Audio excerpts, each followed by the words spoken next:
I get a phone with a Sanchar Sathi app installed in it. How do I know that it has not been invaded into? So it's a farce now. Since Pegasus is costly, since they tried to invade into the phones of people, all these things couldn't succeed fully. Now they are coming with a novel idea of an app. लोगों को objection नहीं, लोगों को स्वागत करना चाहिए। इसके आधार पर जब आप मोबाइल फोन खरीदते हो, उसके आधार पर IMEI नंबर फेक है कि जेन्युइन है, उसका रिकग्निशन आप संचार साथी ऐप के आधार पर कर सकते हो।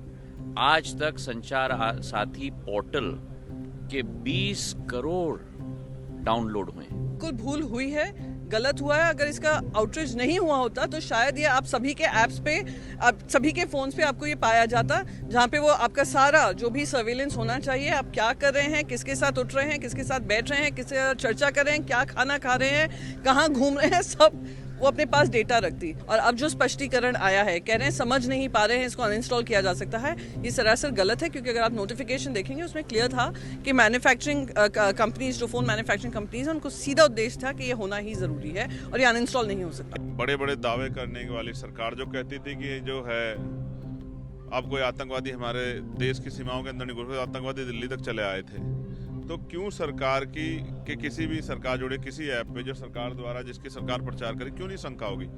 क्या ये प्राइवेसी जो है, जो डेटा है हमारा, क्या उसको लीक नहीं हो सकता? तो कोई बात आई तो उसके शंका का समाधान होम मिनिस्टर को करना चाहिए। As for security, to secure the voice of people, to secure this device called as mobile, without which today life is difficult, and we need to secure this app. We need to secure this device, and that is why the government has brought Sanchar Sathi, Mr. Kharge. Look, I have not studied the issue in full detail, but common sense tells me that these apps can be useful provided they are voluntary. Everybody who needs them should be able to download them. Making anything compulsory in a democracy is troubling. इनका notification कह रहा है कि उसको delete नहीं किया जा सकता।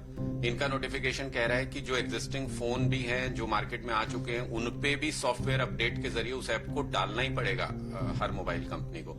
तो अगर इस तरीके का डिफरेंस है जो मंत्री बोल रहे हैं और जो नोटिफिकेशन के अंदर लिखा हुआ है, तो कौन यकीन करेगा इनकी बात पे? और लोगों के मन में तो ये साफ है कि भारतीय जनता पार्टी की सरकार डेमोक्रेटिक तरीकों को बिल्कुल नहीं मानती है।